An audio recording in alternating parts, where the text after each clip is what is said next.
Hello and welcome. I'm Saeed from StoryPlanet.net. Dive right into the essence of the most captivating books without reading them cover to cover. Whether you're on the go, at the gym, or just relaxing at home, we offer you a unique and enriching listening experience. Today, we are exploring the book Bad Blood, a creation by John Carreyrou. Bad Blood, 2018, is the gripping tale of a tech startup based in Silicon Valley that embraced the deceptive fake-it-till-you-make-it mentality, endangering millions with a blood testing device that turned out to be fraudulent. Penned by esteemed journalist John Carreyrou, who not only uncovered the story but also tirelessly pursued it to its conclusion, this book offers an intricate portrayal of Theranos and its remarkable CEO, Elizabeth Holmes, as they experienced a rapid ascent followed by a devastating downfall.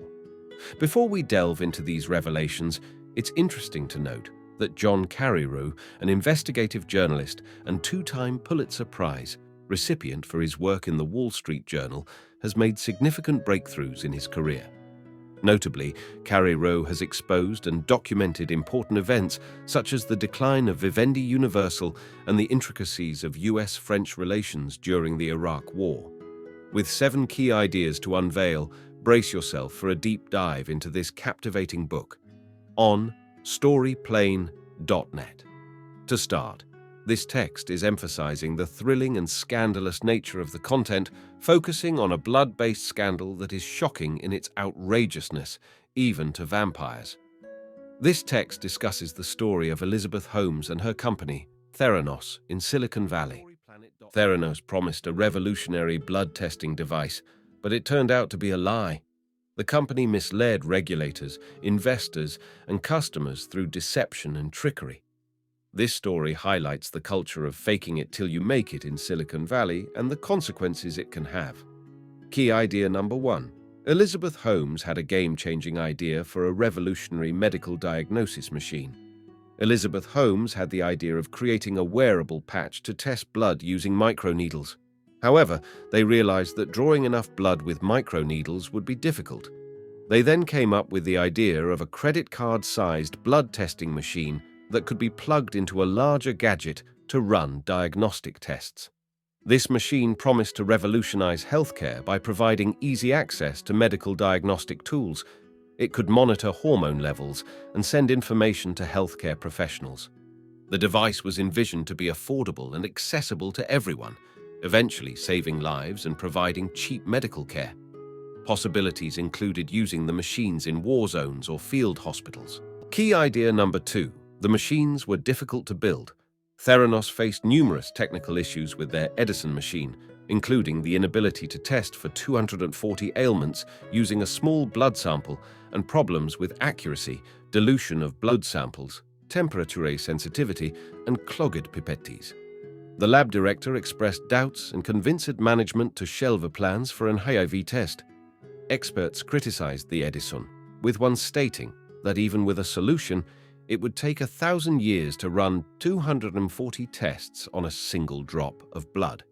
Some believed Theranos needed 3 more years of research and development before launching their machines. Key idea number 3. Holmes used her charm and charisma to continue with her plan. Elizabeth Holmes, the founder of Theranos, cultivated a reputation as a female Steve Jobs and attracted investors to her company. Theranos, valued at $9 billion, secured agreements with Safeway and Walgreens to supply its blood testing machine. However, Theranos made outlandish claims and engaged in deceptive practices, including sending out faulty software. Theranos would later become notorious for its fraudulent actions. Key idea number 4. Theranos hid the flaws of its Edison technology to attract investors. Theranos rushed to release its products, deceiving investors, journalists, and the FDA. The company made false claims, such as being able to run 800 tests using a single drop of blood. In reality, the Edison machine could only perform a limited number of tests. Customers had to use traditional blood extraction methods for many tests. Theranos secretly used third-party machines for proficiency tests while pretending to use the Edison. Key idea number 5. The company consistently manipulated data to maintain their deception. Theranos deceived investors, the medical establishment, and the press by manipulating and cherry-picking data. They only forwarded successful test results and made false claims about the verification of their device in peer-reviewed journals. They argued that their service was more accurate than conventional blood tests, but failed to mention that their own accuracy rates were much lower. They continued to attract investment by giving fake demonstrations to investors. They used mock machines that couldn't perform real blood tests and sent blood samples to labs using third-party machinery. Key idea number 6. Theranos pretended to support the FDA, but actually actively avoided inspections. Theranos dodged FDA regulation by claiming its device was not a medical device, but a tool for sending information. When the military insisted on FDA approval, the company stalled until the person in charge retired.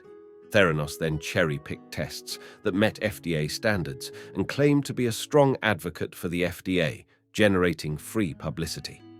Key idea number 7. The company fired employees who opposed them and hired obedient workers to protect their secrets. Theranos had a high staff turnover due to discontent among employees. The company used confidentiality agreements to prevent them from speaking out. They strategically hired Indian employees who were dependent on work visas to stay quiet. A top scientist, Ian Gibbons, committed suicide after being demoted for questioning the company's honesty. The Edison boxes were used 1 million times in Arizona before the collaboration with Walgreens was ended. Theranos was forced to repay $465 billion for blood tests in the state.